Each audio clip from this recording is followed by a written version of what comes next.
आइए। बहुत शुक्रिया, आपने कुछ ज़्यादा ही बोल दिया हमारे लिए।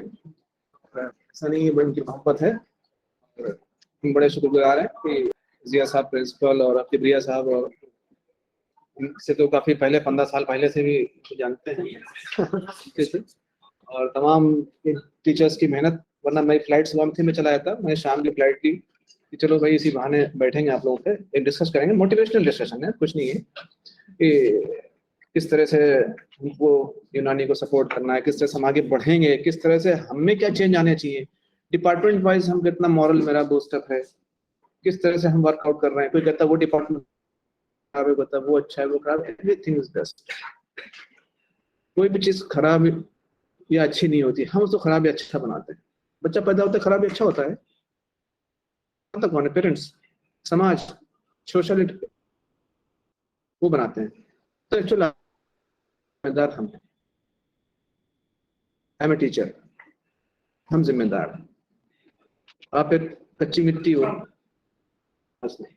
आप एक कच्ची मिट्टी हो, कच्ची मिट्टी में से कुम्हार के पास एक कच्ची मिट्टी आ रही है, उसको कैसे मोल्ड करना है, उस कच्ची मिट्टी गुल्लक बनाना है, उसकी सुराही बनानी है, उसका घड़ा बनाना है, उसका लोटा बनाना है, किस पर्पस के लिए यूज करना है, उसमें नक्काशी करनी है, उसमें पेंटिंग भी करनी है, ये काम किसका है? हम टीचर्स का है। तो ये जिम्मेदारी हमारी ज्यादा बनती है बनिस्बत आपकी, बनिस्बत आपकी। तो मैं इस कहने में कोई गुरेज नहीं करता हूँ कि इसमें कमी मेरी है, लेकिन इसी इंटेंशन आपका कॉलेज इसमें आगे बढ़ने की कोशिश कर रहा है कि नहीं, हम किस तरह अपने को मोटिवेट करें, टीचर्स भी और स्टूडेंट भी किस तरह मोटिवेट करें। मैं साथ साथ टीचर्स की बात करूंगा। 80% रिस्पॉन्सिबिलिटी इसमें टीचर्स की जो अब तक मेरी समझ में आती है वो है मेरी अपनी, और 20% जिम्मेदारी स्टूडेंट की जरूर है। हर स्टूडेंट पढ़ना चाहता है, सीखना चाहता है। आप कहें जैसे कि मुझे मालूमात हुई कि मौलियात में पीजी है, मौलियात में कितने लोग हैं, कौन कौन है मौलियात में? हाँ नहीं, हाथ उठा, 1 2 3 4 हैं मौलियात में, कोई बात नहीं। इससे में को अदबिया, अदबिया में आपको याद, तो इसमें एक जो सब्जेक्ट है बिल्कुल नया है, पैथोलॉजी, इसमें नया पीजी चल रहा है। और इसमें आपने देखा होगा कि इसमें हम इसको अपने हिसाब से डिवाइड करते हैं कि ये क्लिनिकल है, ये नॉन क्लिनिकल है। It is nothing. Clinical non clinical क्या है? हम सर्जरी में तो हम क्लिनिकल हो गए, ये पैथोलॉजी में तो नॉन क्लिनिकल, सर्जरी थे तो क्लिनिकल थे, ऐसा नहीं है। बल्कि ये हमारी सोच का फर्क है, हम यूनानियंस का, और खासकर जो लोग बड़े बड़े ओहदों बैठे हुए हैं, आप वही आयुर्वेद में उठा के देखिए, ऐसा नहीं है। तो इन सब चीजों को चेंज करने की जरूरत है। चेंज किससे आएगा? हमसे, आपसे ही आएगा। चेंज किससे आएगा? करने की वजह से 11 कोई बात नहीं, 11:30 बेटा आप लोग अपनी जगह रहिए, कोई मूव करने की जरूरत नहीं है। आप लोग जहाँ वहां रहिए, जो टीचर से उधर बैठे उनकी इंटरेक्शन बाद में। आप लोग क्यों बार बार आगे पीछे भाग रहे हैं? और भाई कैसा रहा? चलो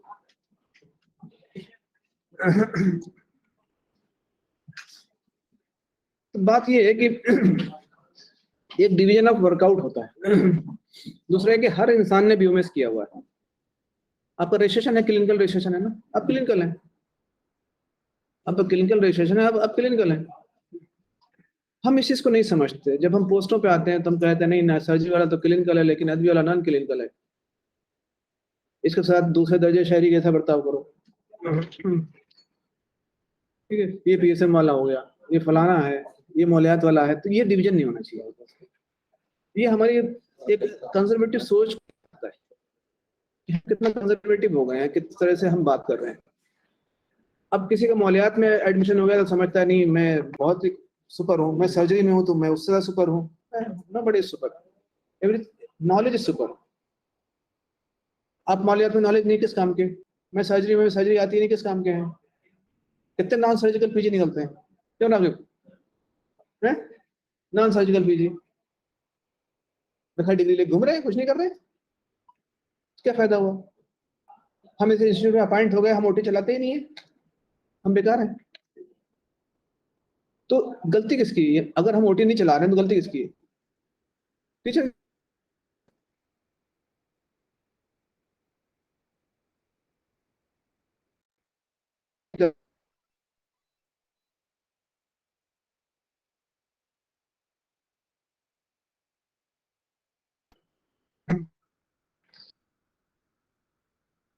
पैथोलॉजी है, इन सब चीजों में वर्कआउट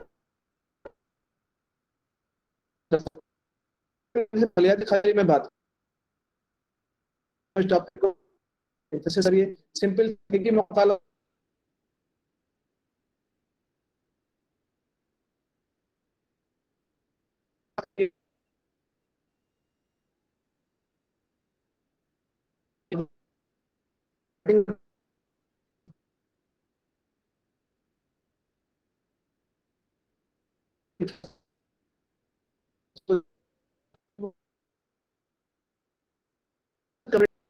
उस हद से काम कोई भी डिपार्टमेंट किसी भी डिपार्टमेंट में हो तो ये करिए। जैसे मौलियात की अगर मैं बात करूं, पीजी में हम आए हैं, आप समझिए कि यूनानी में बहुत पोटेंशियल है मौलियात में, जो इसको सबसे पीछे जा रहा है हमारा डिपार्टमेंट हर लेवल पे हर जगह। आप खुद अपने को एक्सेल कर सकते हो। जैसे मैं आपको बताऊं, रेस्पिरेटरी सिस्टम में बेहतरीन दवाएं हमारे पास हैं, बेहतरीन नुस्खेजात हैं, बेहतरीन चीजें हैं। क्या कोई हकीम ये दावा कर सकता है कि मैं पल्मोलॉजिस्ट हूँ? आप कर सकते हो। आपके पास वो पोटेंशियल है, वो दवाएं हैं, वो चीजें हैं। आप लोग जीआईटी की दवाएं हैं हाजिमे की और बाकी चीजों के, जैसे टॉनिक का कंसेप्ट सिर्फ यूनानी में है, मुकव्वियात का, किसी प्रोफेशन में नहीं है, किसी भी पैथी में नहीं है। आप जीआईटी कहीं ट्रीटमेंट आप जाओ, जीआईटी कोई ट्रीटमेंट किसी पर शाफी इलाज नहीं, यूनानी में है। लेकिन क्या हमें कॉन्फिडेंस नहीं है, लैक ऑफ कॉन्फिडेंस है। क्यों? वो पर्कुलेट हो रहा है, ऊपर से आ रहा नीचे को। ऊपर हमारे ऊपर वाले को भी नहीं था, हमारे टीचर को नहीं था, इसलिए मुझ में भी नहीं है, इसलिए मैं इनमें भी नहीं दे रहा हूँ, ये इनमें भी नहीं दे रहे हैं। उसके लिए कि हम अपडेट नहीं हो रहे। आज हम, ठीक है, हमने सर्जरी अलीगढ़ से कर लिया, एमएस कर लिया, जो भी किया, जो भी सीखा, तो क्या मतलब है? हम उससे आगे नहीं जा सकते? हम उससे आगे नहीं जा सकते? भाई हमने जो चीज नहीं देखी हम उससे आगे करेंगे। आज हमने उसकी एक हम लोग यूनानी में कहते हैं अरे कोई मौका नहीं मिलता, सरकार यूनानी को पैसे नहीं देती। अरे सरकार आपको कहाँ कहती मत पढ़ो? हमसे कहाँ कहती मत पढ़ो? पढ़ो पढ़ाओ कहती, वो तो नहीं कहती ना, तनख्वाह दे रही है इसी बात पे, ना हम पढ़ते हैं ना पढ़ाते हैं। तो लेक्चरर बेचारा मेहनत करता है, पढ़ाता है खूब मेहनत से, रीडर सिर्फ पढ़ाता है, पढ़ता नहीं है। प्रोफेसर ना पढ़ता है ना पढ़ाता है। ये सिंपल डिफिनेशन हो गई यूनानी। जबकि आप दूसरे प्रोफेशन में आइए, प्रोफेसर ज्यादा मेहनत करता है, प्रोफेसर ज्यादा मेहनत करता है। प्रोफेसर होते ही इसीलिए कि एडमिनिस्ट्रेटिव मेहनत भी करेगा, एकेडमिक मेहनत भी करेगा, ऑफिशियल मेहनत भी करेगा, वो मोटिवेशनल भी करेगा, बाकी चीजों को भी आगे बढ़ाएगा। तो आप एक गैस्ट्रोएंटरोलॉजिस्ट बन सकते हो। सिर्फ आप एक कमांड कर लो कि सिर्फ रेस्पिरेटरी टेस्ट को हम अच्छे से करके हम सिर्फ एक रेस्पिरेटरोलॉजिस्ट खाली बन जाएंगे। कितनी सारी इस तरह की इम्यून मॉड्यूलेशन में देखिए आपके पास क्या क्या चीजें हैं। आज एक कोरोना फैला है, इम्यून मॉड्यूलेशन अब ढूंढा जा रहा है आयुर्वेद में कहाँ, यूनानी में कहाँ, और कहाँ क्या है। आज भाग रहे हैं। लेकिन पेशेंट को सबसे पहले चीज डायग्नोसिस करना सीखिए। जब डायग्नोस नहीं कर सकते तो ट्रीट नहीं कर सकते। पीजी में आ गए, पढ़ के चले गए, हमें एक्सरे पकड़ना नहीं आता, देखना नहीं आता, उल्टा है सीधा है दाहिना है बायां है, एक्सरे के कितने कंपोनेंट है वो नहीं पता, एक्सरे चेस्ट खाली देखना नहीं आता, बाकी एक्सरे तो बहुत है। रेडियोलॉजी के बहुत सारे एस्पेक्ट हैं, हमने सीटी देखना आता है, पेट देखना आता है, आइसोटोपिक स्कैनिंग देखनी आती है कि नहीं आती है, हमें वो समझना आता है, क्योंकि रिपोर्ट में बहुत से वेरिएबल्स होते हैं। क्लिनिकल कोरिलेशन आप नहीं कर सकते जब तक आपकी डायग्नोसिस अच्छी नहीं होगी। आपकी डायग्नोसिस अच्छी नहीं होगी, आप नहीं कर सकते।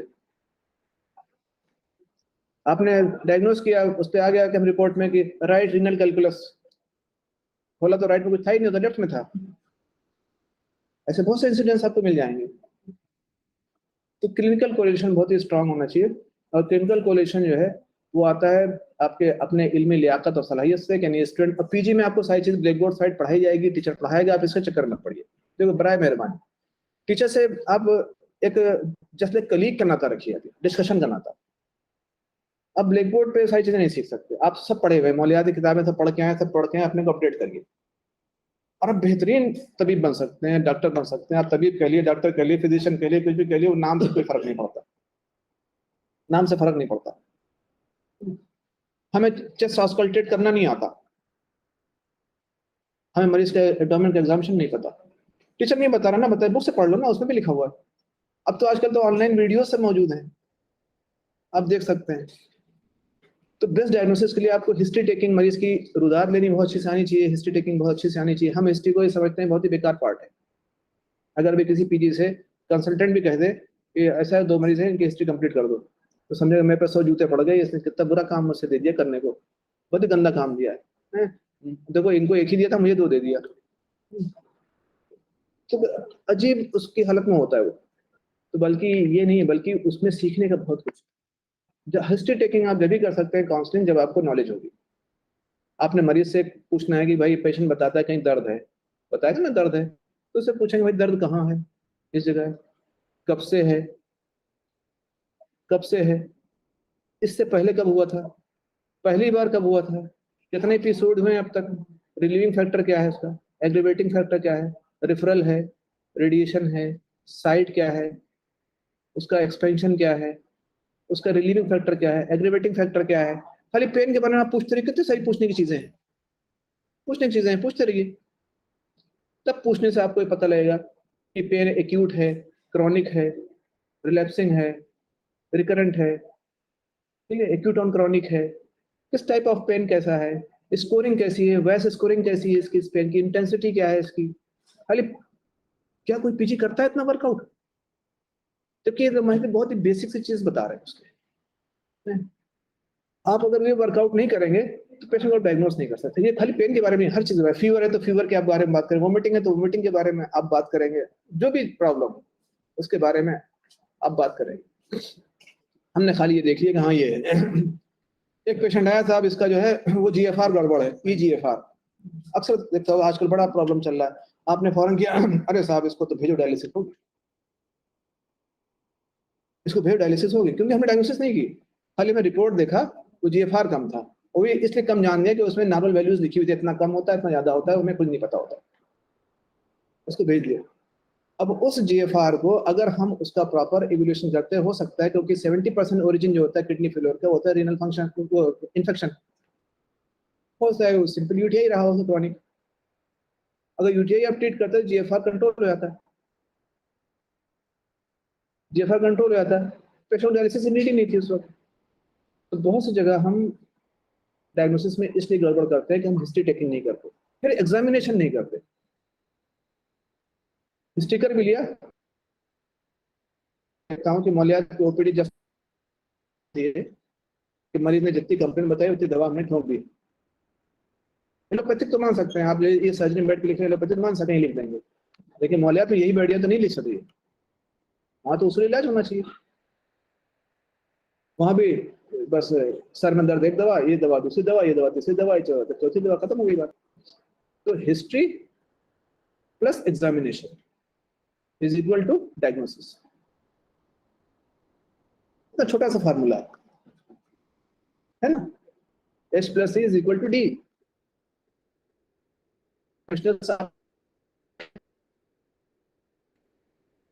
And diagnosis, and diagnosis. Treatment तो क्या लिखा हुआ है, ट्रीटमेंट तो कहीं भी कर सकते हैं आप, कैसे भी कर सकते हैं आप, किताब पढ़ के भी कर सकते हैं, पूछ के भी कर सकते हैं, डिस्कस करके भी कर सकते हैं। डायग्नोसिस पूछ के नहीं आती, डायग्नोसिस किताब से पढ़ के नहीं आएगी, डायग्नोसिस आपके अपने दिमाग को एक्सप्लोर करने से आएगी, अपने को यूज करने से। जो आप पढ़ रहे हो उसका किस तरह से आप इम्प्लीमेंट कर रहे हो पेशेंट के ऊपर। आप बुक खोलो, बेड साइड की बुक खोलता है, कोई खोलता ही नहीं, और इतना हिस्सा तो यूनानी में होता ही नहीं, नेक टू हेड किसी इंस्टीट्यूट में नहीं होता, गायब है, मगर सर की यूनानी। तो आप एक बेहतरीन तबीब बन सकते हो, चाहे पैथोलॉजी का हो, चाहे किसी का हो, किसी का हो, आप यूमस्त हो, आप भी सीखो, आप भी चीजें करो, ये चीजें हो, आगे बढ़े। तो मौलियात में बड़ा पोटेंशियल है और इसको काम कर सकते हैं, बहुत आगे बढ़ सकते हैं। पीएसएम की बात है, आज हमारे यहाँ कम्युनिटी मेडिसिन का कितना जोर है दूसरे डिपार्टमेंट से, हम उसमें कुछ इनोवेशनल आइडियाज लाएं, कुछ क्रिएटिविटी लाएं, कि किस तरह से इसको हम मोटिवेट कर सकते हैं, किस तरह से हम इसको जो है, आज हम वैक्सीनेशन से दूर हैं, आज हम वैक्सीनेशन नहीं करते, लेकिन हम आइडियाज ला सकते हैं, किस तरह से हम सर्वे करें, किस तरह से अडॉप्टेशन करें, किस तरह से हम। अब सर्वे में किसी बच्चे को है तो नाक मुंह बहुत से कोड़ता है, मैं क्यों जाऊँ सर्वे करने फला इलाके में, ये किस्म का आपका अपना एक रोल है कि आप डेमोग्राफिक डाटा किस तरह कलेक्ट करेंगे, आप जोग्राफिकल जो नीड है उसको किस तरह फुलफिल करेंगे, आप जो कम्युनिकेबिलिटी है उसमें किस तरह से आप मॉविन हो सकते हैं। बेहतरीन रोल है, लेकिन हमें समझते नहीं वो अच्छा है वो बुरा है। उसमें हम अपना रोल प्ले कर सकते हैं कि मैं वक्त कम है तो मैं थोड़ा शॉर्ट भी कर रहा हूँ, क्योंकि और भी दूसरे भी टीचर्स से बात करनी है। इसके अलावा इल्मुल अदविया बहुत रिच हेरिटेज है इनके पास, रिच हेरिटेज है। अदविया की अगर हम सिंपल सी बात करें तो एक आपको एग्जाम्पल दूं, हमें अदविया पे कॉन्फिडेंस नहीं है। इतने लोग बैठे कोई बता दो, हो तो अल्लाह माशाल्लाह किसी ने मेहनत खुद से कर रखी हो। जब अदविया नहीं आएगी तो मौलियात नहीं आ सकती, अदविया नहीं आएगी तो दूसरी चीजें नहीं आ सकती। सर्जरी बेकार है अगर मेडिसिन नहीं आ रही, तो आपको मेडिसिन तो एक की रोल है ना, तो मेडिसिन मौलियात नहीं है, एक्चुअल एक्चुअल मेडिसिन अदविया है। वो तो इलाज मौलजा है, जो मेडिसिन जो इसको मौलियात कह रहे हैं, इसका मौलियात वर्ड ही है इलाज मौलजा, तशखीस व तजवीज़। लेकिन एक्चुअल मेडिसिन है, फार्माकोलॉजिस्ट का हम नाम दे, लेकिन एक्चुअल जो मेडिसिन है वो अदविया है। अब अदविया में कॉन्फिडेंस क्यों नहीं है?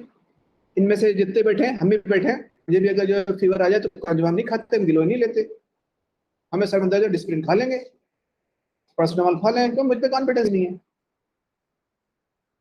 तो कॉन्फिडेंस हमें लाना है। कैसे आएगा? उस ड्रग के बारे में एक्चुअल जानकारी हासिल करके, उस ड्रग के बारे में एक्चुअल जानकारी। जैसे एक सिंपल सी मिसाल लूं, जैसे अस्लुसूस एक ड्रग है, सब जानते हैं, अवेयर होंगे, ऑलमोस्ट सभी लोग इसमें से अवेयर होंगे, अस्लुसूस एक ड्रग है। किस काम आती है आप बताएंगे? एक मिनट, मुनफ़्फ़िस से बलगम, आप बताएंगे किस काम आती है? अच्छा, और कोई पीछे से? एक्चुअल जो अस्लुसूस हमारी किताबों में जो लिखा हुआ है कि ये मुनफ़्फ़िस बलगम है, मुज़िर बलगम है, या इस तरह का वर्ड लिखा हुआ है, लेकिन इसका बेस्ट रोल है जीआईटी के लिए। ठीक है, और जीआईटी में भी किस चीज के लिए?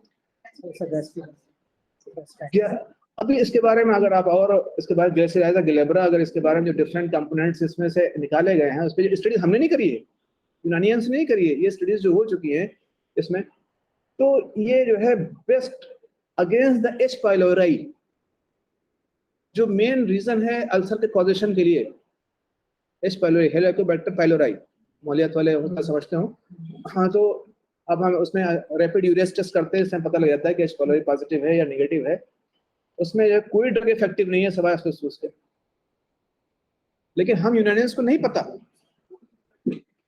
हम यूनानियंस को नहीं पता even against the gastric cancer की प्रोटेक्शन मौजूद है, हमें नहीं पता। टेगमेट नाम की टैबलेट इसकी यूरोप में चलती हैं, हमें नहीं पता। कौन पढ़ेगा, कौन काम करेगा है? तो ये मोटिवेशन कहाँ से आएगा? आपने खुद लाना है मोटिवेशन, अपने की जो रीडिंग है दिमाग में कि वो अच्छा वो बुरा ये खराब, आप अपने को सोचो, अपना मुहासबा करो कि हम कहाँ खड़े हैं। तो अगर आपको ये पता होता कि अस्लुसूस का मुनफ़्फ़िस बलगम के अलावा भी दूसरे भी काम हैं, उसके बहुत सारे वर्कआउट हैं उसके, बहुत सी चीजें हैं, तो उसका इस्तेमाल वहां भी कर सकते थे। आज मैं हाइटस हर्निया में अस्लुसूस का इस्तेमाल करता हूँ।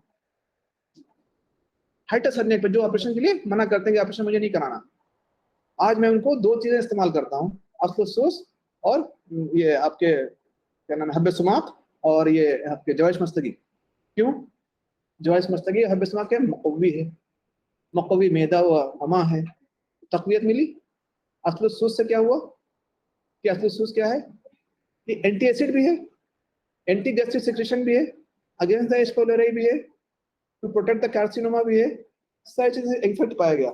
हम वहीं तक क्यों अटके हुए हैं कि जो वो किताब है ना अदविया की चलती है, कौन से सफी साहब,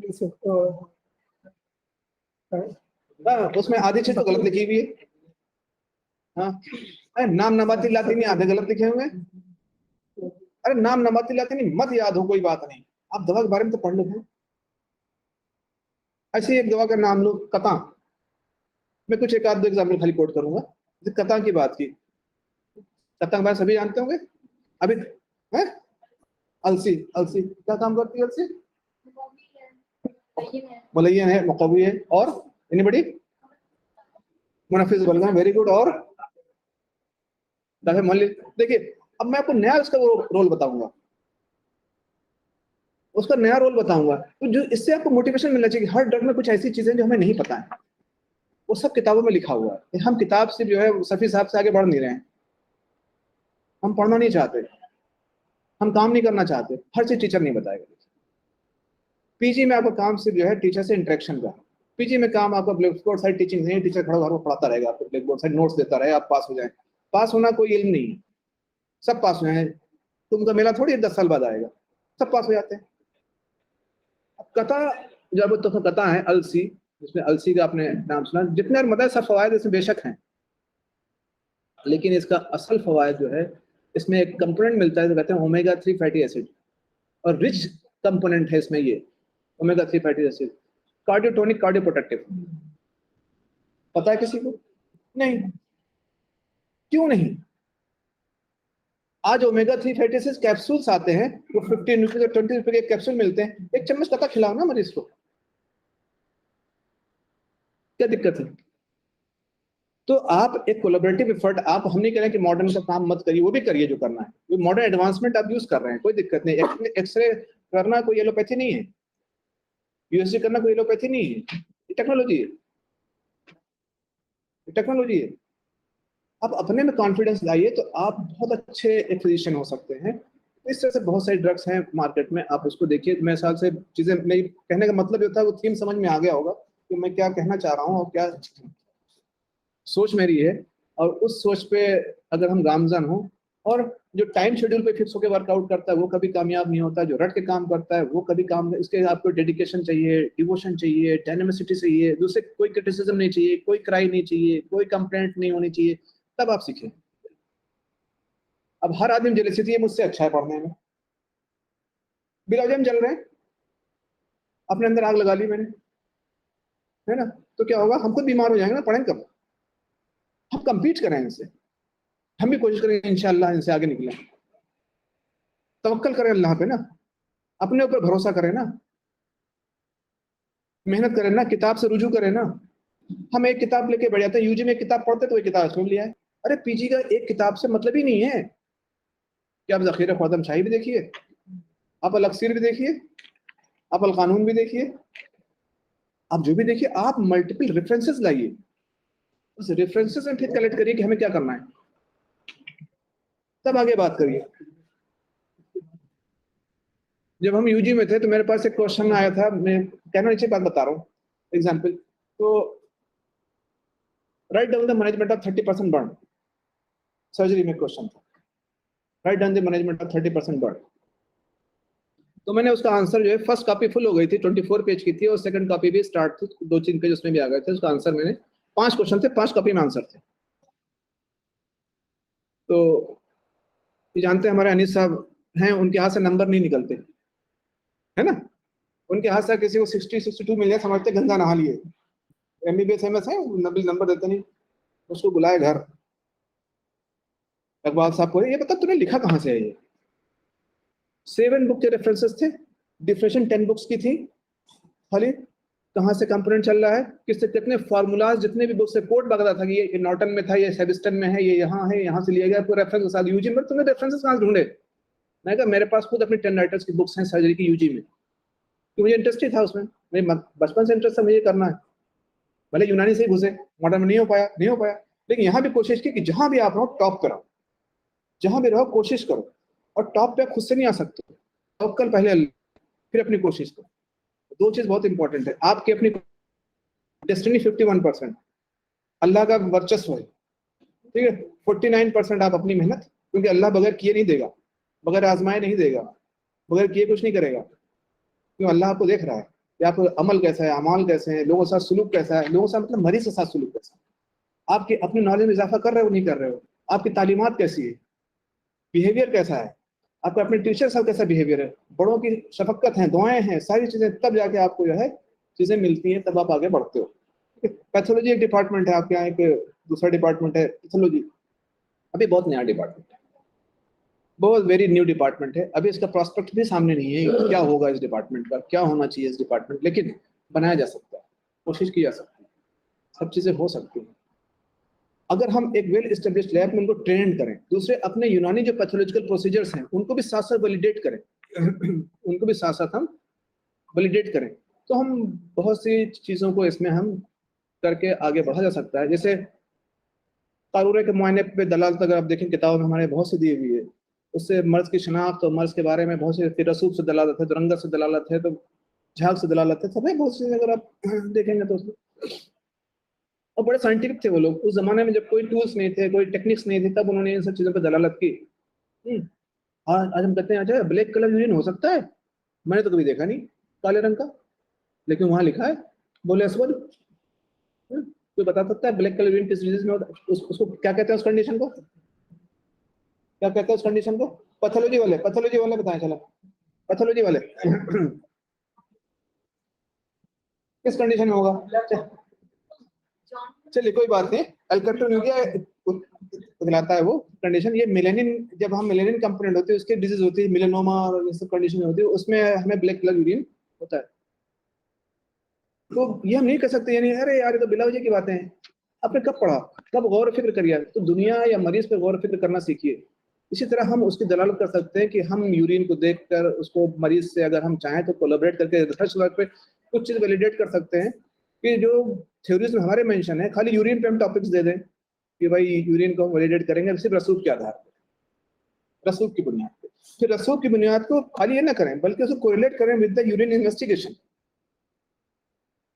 कि क्या जो ये रसूख है, ये रसूख में इसमें टर्बिडिटी को जाहिर कर रहा है, एल्बुमिन बढ़ रहा है, या इसमें ये बढ़ रहा है, या इसमें जो है पसल्स आ रहे हैं, या फिर बाकी चीजें। दूसरे जो सबसे बड़ा इनका इंपॉर्टेंट काम है कि pathophysiological basis of the diagnosis भी सीख सकते हैं बहुत अच्छा, और उसको इम्प्लीमेंट कर सकते हैं, बहुत अच्छा कर सकते हैं। आज हमें नहीं पता, हम जो है एक पेशेंट को सीधे डिक्लेयर करते ही है, जैसे इनका यूरिन का एग्जामिनेशन हो रहा है, फिजिकल एग्जामिनेशन होता है, केमिकल एग्जामिनेशन है, बैक्टीरियोलॉजिकल एग्जामिनेशन है, माइक्रोस्कोपिक एग्जामिनेशन है, सबकी अपनी वैल्यूज हैं, लेकिन हमको नहीं पता होता ये क्यों लिखी हुई है, इसका मतलब क्या है, इसका मकसद क्या है, इसका मकसद क्या है। अब एक पेशेंट है वो कहता है कि साहब वो यूरिन में इन्फेक्शन है, आप देखते हो इन्वेस्टिगेशन में पसल्स पाई जा रही है, ठीक है, और यूरिन एसिडिक है, कल्चर स्टेराइल है, what will be the diagnosis on that time? Without patient you can diagnose only by the investigation. The patient began tuberculosis of the kidney, tuberculosis है, आप देख रहे हैं पस से मोर देन 10 है, एल्बुमिन पाया जा रहा है, पेशेंट फेवरिश है, एल्बुमिन पाया जा रहा है ट्रेसेस में, फेवरिश है, ग्लोमेरुलोनेफ्राइटिस, ठीक है। तो इस तरह की बहुत सी कंडीशन को हम एक्सप्लोर कर सकते हैं, बहुत सी कंडीशन को हम कोरिलेट कर सकते हैं pathophysiological basis of the diagnosis. एक इस पे हम डिस्कशन करें, इस पे बैठे हैं जो पीजीज हैं आपस में डिस्कशन करें कि भाई यूरिन का रिपोर्ट हम लेकर बैठे हैं, हम इसको ये तय करेंगे फिजिकल एग्जाम में खाली स्पेसिफिक ग्रेविटी की बात करें, स्पेसिफिक ग्रेविटी से कितनी डायग्नोसिस कर सकते हैं, कितनी डिफरेंशियल डायग्नोसिस हो सकती है कितने टाइप ऑफ इसमें चीजें हो सकती है, ठीक है। मायोग्लोबिलिन आ रहा है, एक पेशेंट आया और उसके मायोग्लोबिलिन आ रहा है यूरिन में अब तो ये तुमने पहली बार नाम सुना, यूरिन में मायोग्लोबिलिन कहाँ से मिलता है? क्योंकि हमारे यूनानी में इस तरह लिखे नहीं आता, यूरिन में 2-3 चीज रूटीन माइक्रोस्कोपी कुछ जानती नहीं इसके अलावा मायोग्लोबिलिन मिल रहा है यूरिन में, क्रश इंजरी है, कहीं कहीं क्रश इंजरी है इस मरीज को, फॉरन डायग्नोस हो गया वहीं से, myoglobin crush injury, definitely crush injury है, ठीक है। अब डायग्नोस कर लिया, सर्जिकल कंडीशन है, रूल आउट करना है, दिखाई नहीं पड़ रहा ऊपर से, मरीज बेहोश है, अब डायग्नोस कर सकते हो। तो पैथोलॉजी भी बड़ा मतलब इंटरेस्टिंग है, हम उसको बहुत इंटरेस्टिंग बना सकते हैं। तो हर चीज में इनोवेशन, आइडियाज, थोड़ा डायनेमिसिटी, उसमें थोड़ा कुछ है, उसको मतलब कुछ क्रिएटिविटी लाइए वर्क में। और हम टीचर से भी कहेंगे बैठ कर डिस्कशन करें और उनमें एक चीज को उस चीज को डालें कि किस चीज हम क्रिएटिविटी कर सकते हैं, क्यों नहीं कर सकते, नहीं कर सकते, ठीक है। आप लोग कितना इंटरेस्टिंग हम बना सकते हैं। तो कोई भी चीज छोटी बड़ी नहीं है कि कुलिया छोटा है कि पथरी छोटा है कि वो बड़ा, सब बराबर है, सब अच्छे हैं। कुलियात में हम आते हैं कुलियात में जो हमारा प्रिंसिपल ऑफ जो मैनेजमेंट है, जो प्रिंसिपल से बेस्ड है हमारा पूरा सब्जेक्ट, आज हम कुलियात में नब्ज एक बहुत बड़ा कंपोनेंट है, ठीक है। हमें नब्ज नहीं आती, ठीक है, इन्हें नब्ज नहीं आती, पिछले किसी अतिब्बा को नहीं आती हिंदुस्तान में, आज वो खत्म हो चुकी है एक चीज। क्या हम आज कोशिश नहीं सकते तो उसका मॉड्यूल तैयार करें, पहले मॉड्यूल तैयार करके कोशिश करें, जो भी बनाया आज मॉड्यूल तैयार करें, अगला फिर मॉड्यूल बनेगा, फिर मॉडिफिकेशन होगा, क्योंकि कोई एक चीज होती है किसी भी चीज का हाइपोथेसिस, हर चीज की पहले हर चीज की हाइपोथेसिस होती है। आप जब रिसर्च प्रोटोकॉल सबमिट करते हो हाइपोथेसिस होती है ना, फिर क्या होती है उसकी थीसिस। थीसिस होती है तो एक सोच आती है एंटीथेसिस, एक सोच आती है एंटीथेसिस, तब बनती है सिंथेसिस। सिंथेसिस आती है फिर एक हाइपोथेसिस बन जाती है। फिर ये प्रोसीजर पूरा कंटिन्यूअस सर्किल है, कोई भी रिसर्च वर्क कभी कंप्लीट नहीं होता। अब कोई समझता है मैंने ये रिसर्च वर्क किया है, तो अब you are involve in the process of the research work. अब कोई रिसर्च कंप्लीट नहीं कर सकते। तो कुलियात का बहुत बड़ा रोल है कि मॉड्यूल्स बनाने का, किस तरह इसको हम मॉडिफाई करें, किस तरह इसको एडवांस करें, किस तरह हम चीजों को वैलिडेट करें, हम खुद को ही वैलिडेट करें, कोशिश करें। आज हम कहते नहीं इस पे बात मत करना, बकरात ने कहता कुफर यूनानी हो जाएगा, तो तुमने कोई बात कर दी इसको। तो ये नहीं होना चाहिए, बल्कि हमें एक ब्रॉड स्पेक्ट्रम में हर चीज को सोचें और ब्रॉड स्पेक्ट्रम में सोच के उस चीज को हम आगे बढ़ें और इनमें आपस में डिस्कशन का पहलू लाएं और बाकी चीजें करें। कर सकते, हम भी पहले सोचते थे हम नहीं कर सकते हैं, हम वहां गए तो जैसे कि इन्होंने बताया कि वहां सिर्फ जमीनें थी, नहीं हमें कुछ भी नहीं था, क्या करना है। 2 साल तक हमें प्रताड़ित किया गया, जो हिंदी में बोलते हैं ना, बहुत ही परेशान करना। और यूनानी में 2 प्रोफेशनल ऐसे हैं, एक अद्विया एक मौलियात, ना खुद करते हैं ना करने देते हैं किसी को काम। ये ना खुद करेंगे ना करने देंगे किसी को, स्टूडेंट नहीं, जो हम जैसे लोग बैठे हुए हैं। और यही सब कोर्ट फिजिशियंस हैं, दरबारी कर्मचारी, ये सब बैठे रहेंगे है हाई हर पोस्ट पे, किसी को नहीं करने देंगे कुछ। लेकिन हम अगर इस सोच में पढ़ेंगे तो हम भी नहीं करेंगे कुछ। हमने इसको नहीं देखा कौन कहाँ बैठा है, खुद कोशिश करिए। और आज ये आज आप जैसे कि इन्होंने बताया, आज वहाँ जो यूएस इंस्टीट्यूट ऑफ इथिकॉन है, सर्जिकल इंस्टीट्यूट, उससे मेरा टाई अप है, उससे मेरे वर्कशॉप्स होते हैं free of cost, educational tie up उनसे। पहला हम यूनानी के सर्जन हैं, यूनानी के आयुष के, जो उनके यहाँ मैंने basic and advance laparoscopic train हुआ हूँ वहाँ से। और जैसा कि इन्होंने बताया, सिर्फ लास्ट ईयर जो कोरोना से पहले का जो ईयर गुजरा, उसमें 750 सर्जरीज कंप्लीट की गई हैं, तो more than 100 types of surgeries हो रही है। इवन सीए की तमाम सर्जरीज हो रही है। हेड थोरेक्स थोरेक्स नहीं खोला जाता हमारे यहाँ, हेड एंड थोरेक्स नहीं खोला जाता है, एम्पुटेशन भी हो रहा है। इसके अलावा जैसे कि इन्होंने बताया लेप्रोस्कोपिक सर्जरी ज़्यादातर, चाहे हिस्टेक्टमी हो रही है, वेजाइनल हिस्टेक्टमी भी हो रही है, पेरिटोमी भी हो रही है, लेप्रोस्कोपिक टीएलएच भी हो रहा है, ये सारी चीजें हो रही है। लेप्रोस्कोपिक हो रही है, लेप्रोस्कोपिक अपेंडिसेक्टमी हो रही है, इंटेस्टाइनल रिसेक्शंस हो रहे हैं, लीवर रिसेक्शंस हो रहे हैं, लीवर थायराइड के तमाम ऑपरेशन हो रहे हैं, थायराइड सीए का ऑपरेशन हो रहा है, थायराइड नोड्यूल का हो रहा है, थायराइड टोटल थायराइडक्टमी, कंप्लीट थायराइडक्टमी, पार्शियल थायराइडक्टमी, ये सारी सर्जरी चल रही भी नहीं हो रही है। ठीक है, हम अभी प्रिविलेज हमें इतना नहीं है, हम दूसरे प्रोटोकॉल लेकर कर रहे हैं, लेकिन हम डिमोरलाइज नहीं, हम प्रोस्पेक्ट सोच रहे हैं। हम रेट्रोस्पेक्टिव क्यों सोचे कि मैंने क्या किया, आप सोचोगे शालम साहब ने क्या किया, इन्होंने क्या किया, ये मत सोचो, हम क्या कर रहे हैं ये सोचें। जब हम ये सोचेंगे तो पॉजिटिविटी आएगी।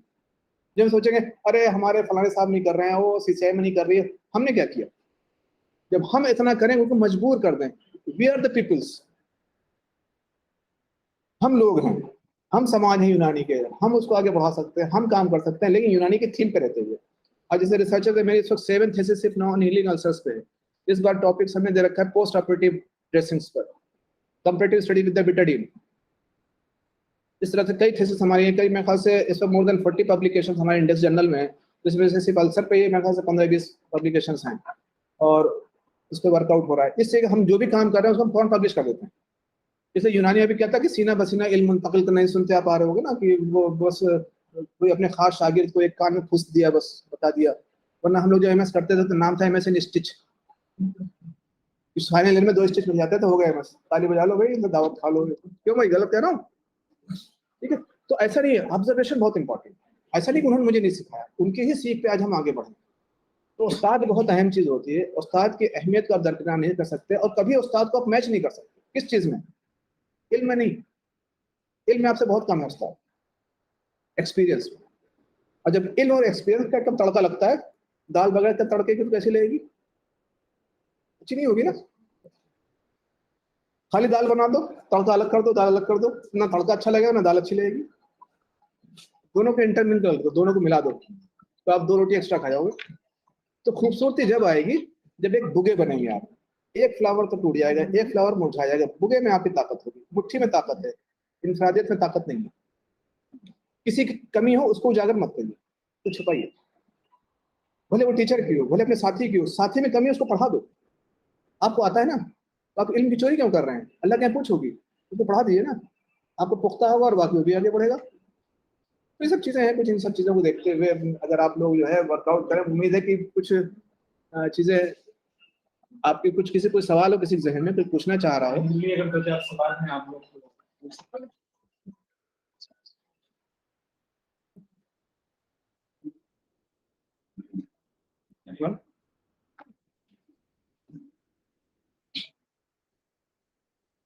पीएसएम में नए इनोवेटिव आइडिया क्या हो जी बेटा, पीएसएम डिपार्टमेंट में? देखिए जैसे कि आप पीएसएम क्या है, एक्चुअल प्रिवेंटिव सोशल मेडिसिन नाम रख दें या कम्युनिटी मेडिसिन नाम रख दें।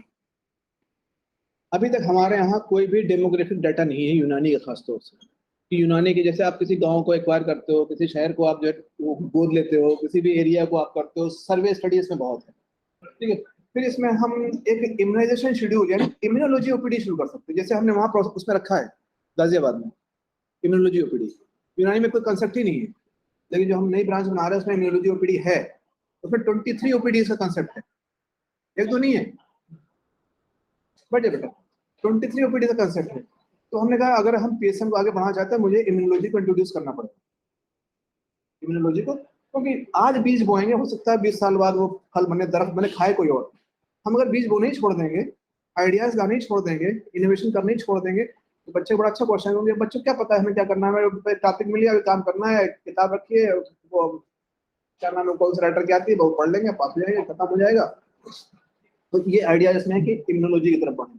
भाई आप बेस्ट वैक्सीन प्रेस्क्राइब कर सकते हैं, वैक्सीन बता सकते हैं, वैक्सीनेटर बता सकते हैं, लेकिन इसके लिए प्रोसेस करना पड़ेगा। हम ठीक है हम डायरेक्ट नहीं कर सकते, तो हम किसी कोलैबोरेशन में करें उस चीज को। और सर्वे बहुत इंपॉर्टेंट, सर्वे को पब्लिश करें। कितने पब्लिकेशन हैं सर्वे को? ज्यादातर फर्जी बनते हैं, सर्वे ज्यादातर फर्जी रिपोर्ट बनती है।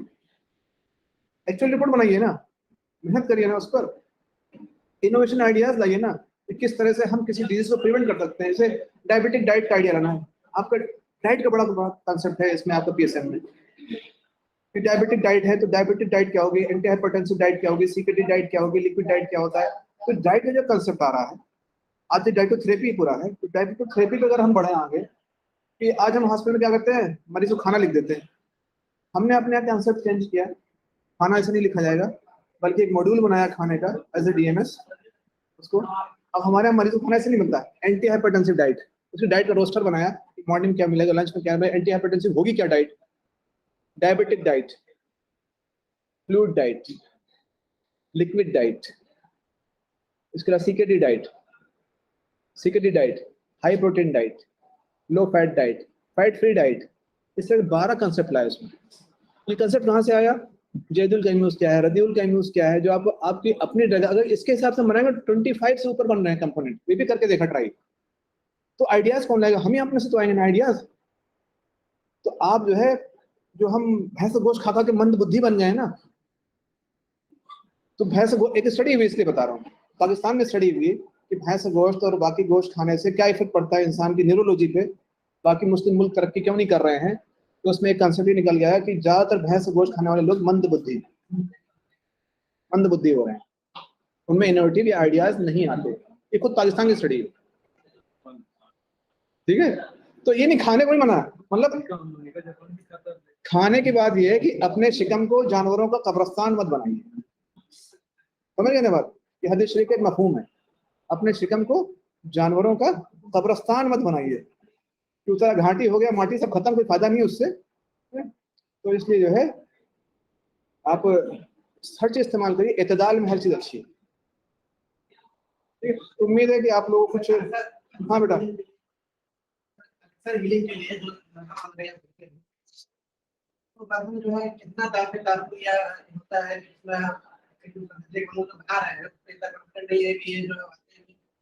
देखिए ऐसा है कि आपका सवाल बड़ा अच्छा है, लेकिन इसमें जो चीज सोचने की, देखिए पहली चीज आप जो बना रहे हैं, पहली चीज हमें सोचना हम क्या कर रहे हैं।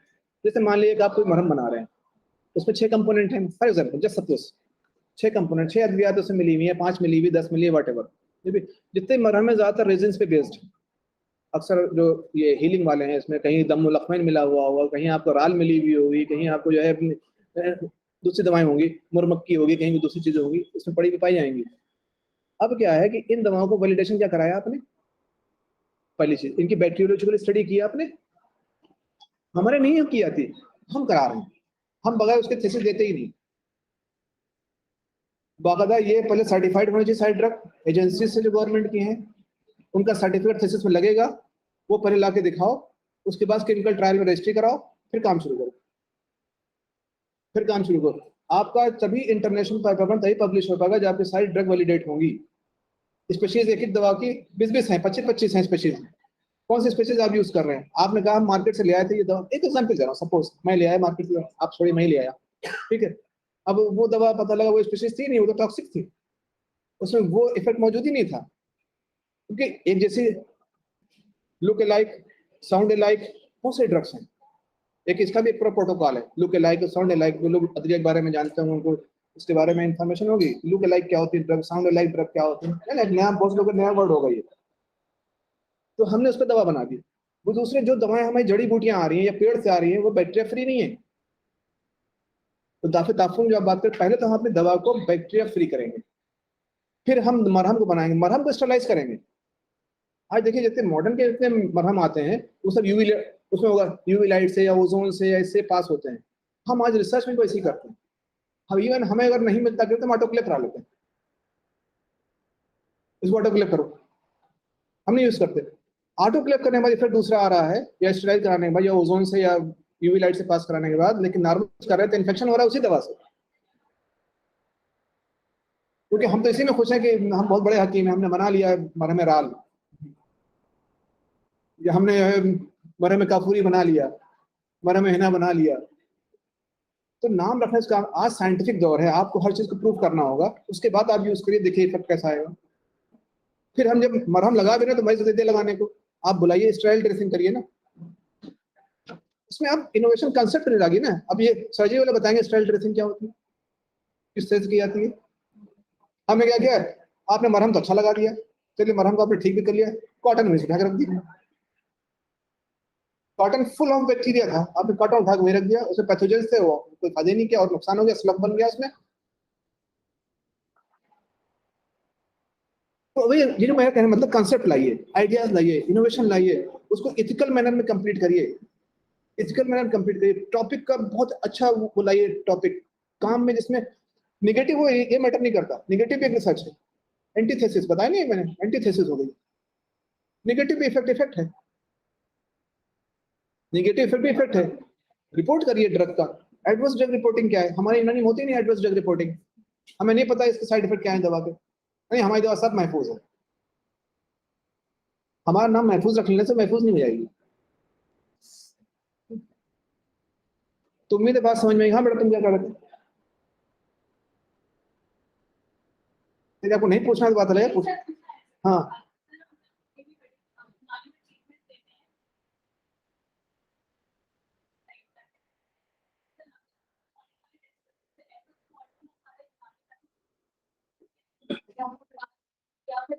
नहीं देखिए, वही तो मैं कुलियात की भी बात की, कुलियात के बाद जैसे मैंने एक यूरिन की बात की, वहां मिजाज का, जैसे हमारा मिजाज की बात कर रहे हैं ना,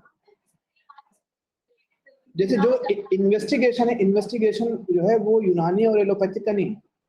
इन्वेस्टिगेशन कोई पैथिक का मिरास नहीं है, आप सिटी स्कैन कराया, यूरिन कराया या या कुछ भी कराया, वो यूनानी का नहीं है, वो आप कोई भी कराया, वो for the tools of diagnosis है, टूल ऑफ डायग्नोसिस है। लेकिन इसका मॉड्यूल बनाने की जरूरत है, मिजाज की, यूरिन की, कि यूनानी मॉड्यूल जो हमारी किताबों में लिखे हैं उनको वैलिडेट कैसे करें। इसलिए मैंने सिर्फ एक ही एग्जांपल कोट किया था, यूरिन का रसूख से हमने इस्तदलाल पे एक मॉड्यूल बना लिया, एक हमने रंगत से इस्तदलाल पे एक मॉड्यूल बना लिया। ये हम अदर देन थीसिस भी कर सकते हैं, कि पता लगा जहां हमने 1 लाख पेशेंट का सर्वे कर लिया, एक डाटा एनालिसिस कर लिया और डाटा एनालिसिस पब्लिश कर दिया, अब क्या होगा, उसकी एंटीथेसिस आएगी ना, फिर दूसरे इंस्टीट्यूट भी उस पर काम करेंगे। तो वो पटना से एक काम हुआ, पटना से काम हुआ, अब पटना को रेफरेंस मान के एनआईएम करेगा, एनआईएम मैंने सेशन दिया था, कौन करे, कहाँ चक्कर पड़ो, छोड़ो, नहीं किया किसी ने काम। जबकि मॉड्यूल की ट्रेनिंग में 3 लोग ले चुके हैं, जो मॉड्यूल तैयार करने के लिए टीचर्स हैं, कौन करे, कौन मेहनत करे, क्यों करना, नहीं करना, मत करो, खुश रहो। तो करना है तो इसमें यह है, क्योंकि आप अकेले नहीं कर पाओगे, टीचर्स का रोल इसमें बहुत अहम है, इसमें टीचर्स का रोल बहुत है, क्योंकि मॉड्यूल तैयार कर काम करने में कंपोनेंट एक लिए, मल्टीपल कंपोनेंट मत लिए, बहुत सारे पैरामीटर्स मत लिए, एक पैरामीटर पे काम करिए बस, और सिंगल ड्रग पे काम ज्यादा वैलिडेशन में वर्कआउट पे काम करिए, सिंगल ड्रग पे वर्कआउट करिए, और तो कुछ नहीं है। हाँ और किसी का कुछ, हाँ वो तो हमने उससे पहले भी उसने बताया था। देखिए ऐसा है कि कोई भी अभी तक हमारे यहाँ एस्टेब्लिशमेंट ऑफ ड्रग ऐसी नहीं है जो इमरजेंसी ड्रग हमारे पास एस्टेब्लिश्ड। पहली चीज, जो चीज हमारे पास है हमें माननी पड़ेगी वो चीज यहाँ पर नहीं है। ठीक है, क्या हमारे पास पहले दर्जे चारों में दवाएं हुआ करती थी और दर्जे सोम की दवाएं हुआ करती थी? पढ़ते होंगे आप हर किताबों में, दर्जे सोम दर्जे चारों में दवा आजकल कोई यूज हमारे डर के नहीं करता। क्यों नहीं करता पता नहीं। दूसरे, हमारी दवाओं पे कोई मॉडिफिकेशन चेंजेस नहीं आए। चेंजेस ना आने की वजह से क्या हुआ कि हम एक पर्सन को ये छोड़ दी पोस्ट ऑपरेटिव पर्सन वोमिटिंग हो रही है, बताइए दवा क्या देंगे यूनानी? लूज मोशन भी हो रहे हैं, वोमिटिंग भी हो रही है, गैस्ट्रोएंटेराइटिस है, क्या दवा देंगे? नहीं दे सकते, नहीं दे सकते क्योंकि हमारी दवा सारी ओरल है या फिर हुकने के जरिए है। हुकना तो वैसे खत्म हो चुका है, ओरल है, उल्टी कर रहा है, मरीज कहाँ से देंगे? आईवी रूट हमने बना ही नहीं रहे। हम कहते नहीं आपको हो जाएगा यूनानी, करना मत। एएनएम दे सकता है, एएनएम डिलीवरी करा सकती है, हमारी डिलीवरी नहीं करा सकते। क्यों भाई? क्योंकि हमने अपने को प्रेजेंटेशन नहीं दिया। आज हमने ऐसे वहां सारी प्रेजेंटेशन दिया, आज वहाँ मेडिकल कॉलेज लोग बाकी लोग हमारे यहाँ आते हैं सीखने के लिए भी, करने के लिए, पढ़ने के लिए भी। क्यों? हमने वर्क स्पीक इट से। जब आप खुद काम करोगे तो आपका वर्क अपने आप बोलेगा कि आप ये काम करो, लेकिन इट विल टेक्स टाइम, ये एक दिन में नहीं होगा। हम अगर कर रहे हैं तो हम अपनी जनरेशन के लिए कर रहे हैं, ये करेंगे ये अपनी जनरेशन के लिए करेंगे। जब एक ये बयार चलेगी कि सभी लोग करने की कोशिश करेंगे, मेजोरिटी कर, सभी तो नहीं करते, मेजोरिटी करने की कोशिश करेगी तो चीजें आगे बढ़ेंगी, पर चीजें वही रहेंगी। तो पोस्ट आप में हमको देना क्या है? एलोपैथिक ही देना है, क्योंकि हमें पेशेंट इन्फेक्शन से कंट्रोल करना है। जब पेशेंट स्टेबल होगा 5 to 7 डेज तो हम उसे कन्वर्ट कर देते हैं यूनानी। बहुत सी दवाएं ऐसी यूनानी प्रोटेक्टिव और चीजें वो हम कर लेते हैं। ठीक है भाई, ठीक है इंशाल्लाह। थोड़ा वक्त की कमी है समय की वजह से सेकंड सेशन में बाकी है। ये इसका बहुत ही वैलिड क्वेश्चन है, बड़ा जबरदस्त।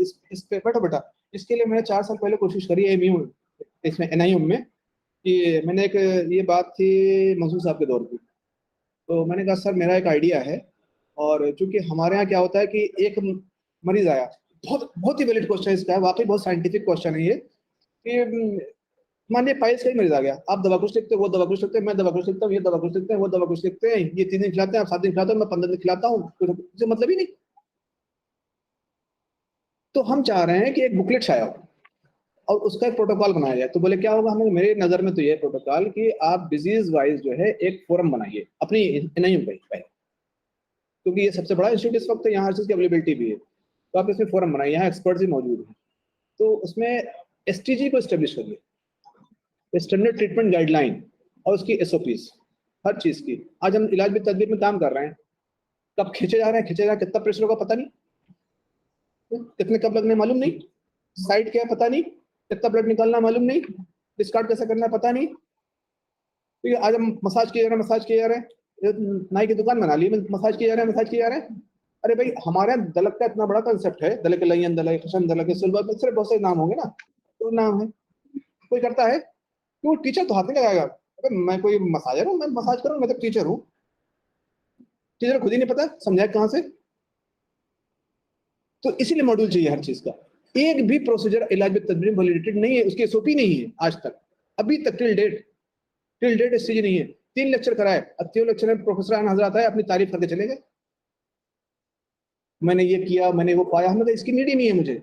मैंने कहा था इसको आप करिए, एक डिस्कशन का फोरम बनाइए, एक डिजीज हम लेते हैं। सबसे पहले मैंने इलाज में तदबीर को पिक किया कि सबसे ग्रे एरिया यहाँ मौलियात में कम से कम एक किताब मौजूद है, उसमें कुछ नुस्खियात लिखे हैं, बाकी चीजें हैं, तदबीर में कुछ नहीं है। तो हमने कहा इसको पकड़िए और एक एक का टॉपिक दे देंगे। टॉपिक दिया गया, अब टॉपिक देने के बाद उन्होंने खाली अपनी तारीफी की, मैंने इस दवा पे इसमें ऐसे मसाज कराया, ऐसे वैसे मसाज कराया। फिर एक जूरी बनेगी, जो जूरी जो है क्वेश्चंस देगी, और क्वेश्चन को उनको आंसर देना होगा, उसमें करेक्टिव मेजर्स, प्रिवेंटिव और करेक्टिव मेजर्स उसमें आएंगे। फिर उसके बाद वो एक अगला अलग फोरम बनेगा, उस फोरम में मल्टीपल डिसिप्लिनरी के लोग रखे जाएं, जो उसमें प्रॉस एंड कॉन्स को बताएं, इसमें ये गलत है या सही है। फिर उसके बाद जो है उसको डिफरेंट कॉलेज में भेजा जाए, जिसको आप समझते हो एक्सपर्ट्स हैं, फर्जी नहीं कि हमारे जानने वालों के पास भेज दिया। उन एक्सपर्ट्स की टीम बनाई गई और उसका नहीं किया काम, एक भी चीज नहीं बन पाई। तो किसी न किसी को तो करना है, किसी न किसी करना है।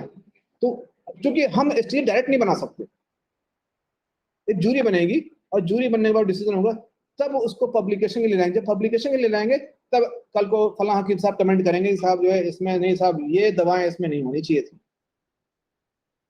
तो दवाओं का एक मुरक्कब किया है। हमने कहा साल में अगर आप 5 स्टेज बना ले जाए, ऐसे कोई इंस्टीट्यूट 2 बनाए, कोई इंस्टीट्यूट 1 बनाए, धीरे धीरे और लोग बनाएंगे, तो एक बुकलेट शाया हो जाएगी, standard treatment guidelines of the यूनानी, एसओपीज ऑफ द यूनानी डिजीजेस, स्टैंडर्ड ऑपरेटिव प्रोसीजर्स क्या क्या। तो मेरे बात समझ में आई होगी। थैंक यू, आप सभी का शुक्रिया। मैं ये यही होंगे सर। अच्छा तो ठीक है।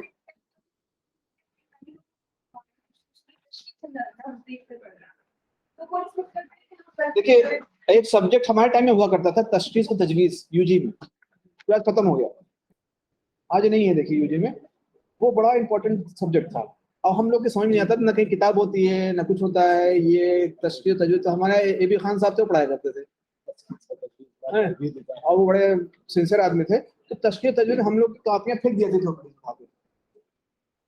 आपको ओपीडी में से पहुंचते हैं फाइनल ईयर में, आपको अपनी कॉपी होता है, हाँ भाई ये पर्चा लो और मरीज को बाहर देखो, थोड़ी देर बाद देख के अपना आ जाए। अब मरीज को लेके आप फिर डिस्कस करते हैं उसको इलाज क्या होगा इसका, कि बलगमी अमराज तो की दवा आपने सफाई क्यों लिखी इसमें, पूरा उस इलाज से मुरतब होता था, उसका फिर विजिट करने लगा। अगर जरा सी भी गलती हुई भाग जाइए यहाँ से। बहुत सख्त आदमी थे, मुझे पता है, वो फौरन भगाए थे ओपीडी से। कापियां वो बाहर गिरती थी सड़क पे जाके ओपीडी से। तब सीखने में वो क्या किया, लोगों ने कहा कि कौन पढ़ाएगा इसको, बंदी कर दो इस सब्जेक्ट को, सब्जेक्ट ही खत्म कर दिया। जैसे मेरा सब्जेक्ट मैं पढ़ाता हूँ वहाँ इस वक्त वो सब्जेक्ट कोई किताब नहीं है, principle of diagnosis and management surgery में एक सब्जेक्ट है वहाँ रखा गया है, लेकिन किताब कोई नहीं है। किताब अब हर टीचर कहता है ये सब्जेक्ट नहीं पढ़ाऊंगा यार, ये तो इसमें कुछ है ही नहीं, पढ़ाऊँ कहाँ, ये सब्जेक्ट कहाँ है, सिलेबस कहाँ है, कहाँ से लाऊं, किसको क्या क्या पढ़ाऊँ। तो principle of diagnosis and management, तो प्रिंसिपल ऑफ डायग्नोसिस हम बताएंगे यूरिन से कैसे कर सकते हैं, स्टूल से कैसे कर सकते हैं, फलाची से कैसे कर सकते हैं, एक्सरे से कैसे कर सकते हैं, कोरिलेट कैसे करें। लिखा प्लीज कोरिलेट क्लिनिकली, एक इन्वेस्टिगेशन में लिखा होता है, आप देखते होंगे अक्सर नीचे। उसका मतलब क्या होता है कि I am not a doctor, you are doctor. Pathologist कहता है कि I am not a doctor. हमने तो इन्फरेंस निकाला है बायोकेमिकल बेसिस पे, जो एनालाइज क्या है, एनालिसिस आपको दे दिए, अब आप जो है ना मरीज जाने। लेकिन आप क्या करते हो, खुद नहीं जानते हो, खाली वो देखते हो लिखा क्या है, नीचे लाइन पढ़ते नहीं, प्लीज कोरिलेट क्लिनिकली। ठीक है, तो उम्मीद है बात समझ में आई होगी। आप सबका शुक्रिया, थैंक यू। और दुआओं की दरखास्त।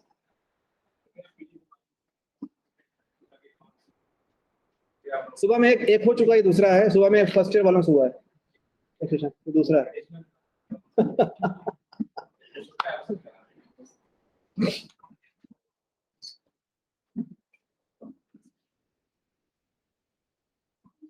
भाई गाड़ी में बैग रखा हुआ है, बैग के ऊपर की लंबे छोटी पॉकेट, नीचे पॉकेट बड़ी वाली, उसमें पॉकेट रखी हुई है, इसके बाद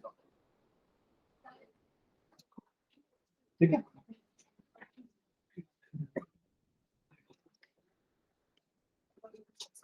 हाँ बेटा, So मेरा thesis is scientific evaluation of pajama in relation to pressure and skin changes.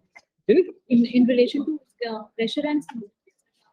हाँ वही चीज बेटा, बहुत सर उसमें सर मैंने जिसे हम मेजर करते हैं ना सर, एक इंस्ट्रूमेंट नैनोमीटर और सेकेंडरी एनालॉग स्केल, उससे सर हमें क्लिनिकली पता रहेगा। तो अब अगर तो मैंने बेटा खरीद लिया आपने? नहीं सर, अभी जनॉक्स में लिख के दूंगी ना सर, चाहिए। हाँ पहले से सारे जो इंफ्रास्ट्रक्चर है वो कंप्लीट कर लो। अच्छा अच्छी चीजें देखो, ये सब चीजें, यही सब चीजें काम आएंगी सर। एसओपी में बहुत सारी चीजें हैं सर, सिर्फ प्रेशर नहीं है ना सर, आपने बताया था कब साइज है सारे।